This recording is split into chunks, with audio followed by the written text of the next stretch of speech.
Assalamualaikum warahmatullahi wabarakatuh. Salam sejahtera bagi kita semua.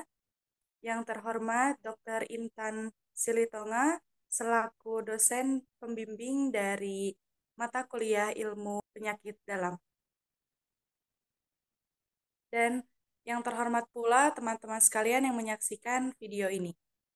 Teman-teman sekalian, kita selaku bidan sudah sepatutnya mengetahui apa saja gangguan serta ancaman bagi pencernaan di kehamilan.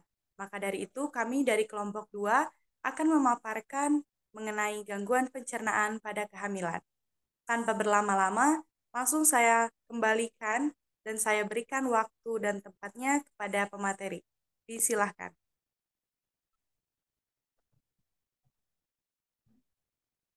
Baik, moderator, terima kasih atas waktu yang telah diberikan.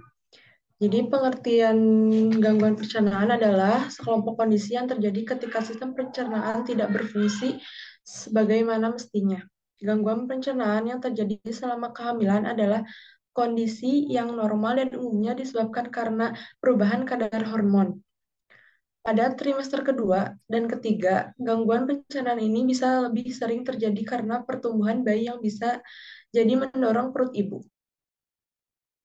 Perubahan yang terjadi pada trimester pertama kehamilan yaitu satu, morning sickness, gejala kehamilan yang terjadi dengan mual dan muntah akibat meningkatnya hormon HCG, human chorionic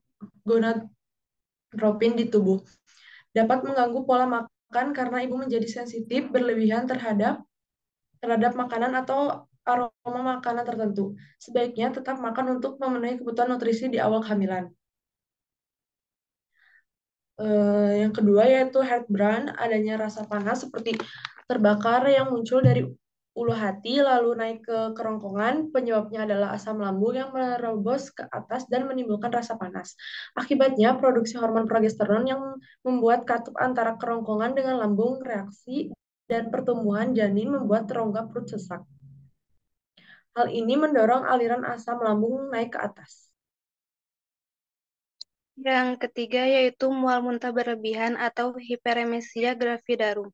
Disebabkan oleh hormon progesteron yang bertugas menenangkan uterus termasuk otot lambung, sehingga pengosongan lambung menjadi terlambat. Hal ini dapat diperberat jika mengalami penyakit radang lambung atau gastritis. Hiperemesia gravidarum berhubungan dengan kehamilan pertama. Meningkatnya hormon-hormon pada kehamilan, perubahan metabolik dalam kehamilan. Alergi, faktor psikososial, serta berkaitan dengan kehamilan ganda dan hamil anggur. Ibu hamil usia dini dan kegemukan. Risiko semakin tinggi bila ibu stres dan cemas.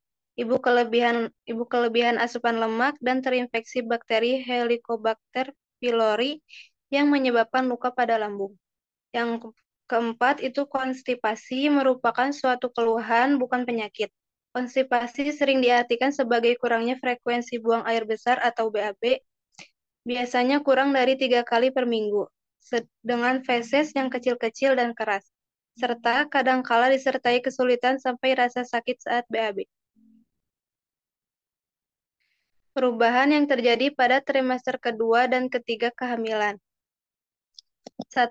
Perut terasa begah. Rahim ibu yang membesar akan menekan organ-organ lain yang menimbulkan ketidaknyamanan tersebut pada perut. Sehingga menimbulkan ketidaknyamanan tersebut pada perut, ibu hamil bisa mengetahui bahwa ketidaknyamanan pada perut yang dirasakan adalah karena membesarnya rahim dengan melihat gejala-gejalanya, seperti malas makan karena merasa perut begah. Yang kedua, sembelit. Salah satu pemicunya adalah ukuran tubuh janin yang sudah membesar dan kepala bayi yang berada di bawah menekan usus, sehingga membuat ibu hamil susah BAB. Selain itu, kebiasaan buruk yang sering ibu lakukan seperti malas bergerak atau kurangnya minum membuat aliran darah tidak lancar. Feses mengeras sehingga susah dikeluarkan. Yang ketiga, diare. Perubahan hormon, mengonsumsi makanan sembarangan, dan stres bisa menyebabkan ibu hamil mengalami diare. Masalah pencernaan ini bisa terjadi di usia kehamilan berapapun. tetapi paling sering terjadi pada trimester ketiga karena masa ini merupakan masa menjelang persalinan.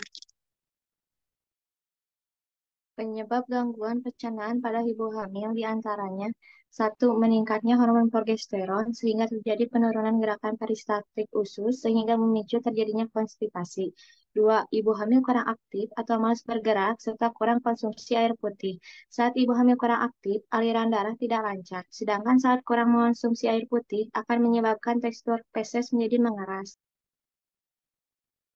Pencegahannya yaitu: 1. Sering makan dalam porsi kecil. 5-6 kali porsi makan pada ibu hamil direkomendasikan, tetapi dalam porsi yang kecil guna mencegah naiknya asam lambung.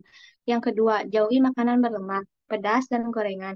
Usahakan untuk menghindari makanan berlemak, makanan pedas, serta gorengan selama masa kehamilan guna mencegah gangguan pencernaan pada ibu hamil. Selain itu, ibu hamil dapat mengkonsumsi buah-buahan agar dapat mengurangi mual. 3. Konsumsi susu dan yogurt. Susu dan yogurt bisa menjadi minuman terbaik saat hamil. Keduanya mengandung nutrisi, protein, dan kalsium. Selain itu, susu dan yogurt dapat membantu melancarkan pencernaan. Yang keempat, jangan makan menjelang tidur. Meski ibu hamil dapat sering makan dalam porsi yang kecil, tetapi ibu hamil perlu membatasinya. Batasi konsumsi makanan sampai sore. Jangan mengkonsumsi makanan hingga larut malam karena dapat menyebabkan perut terasa begah dan sulit untuk tidur.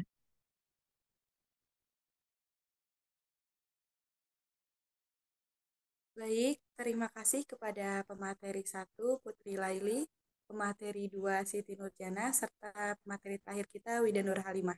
Semoga semua yang disampaikan dan dipaparkan dapat bermanfaat bagi kita semua. Jika teman-teman sekalian yang menonton video ini ada yang ingin ditanyakan atau mungkin kurang dimengerti, bisa dicantumkan langsung di kolom komentar, nanti dijawab oleh kelompok kami dengan segera.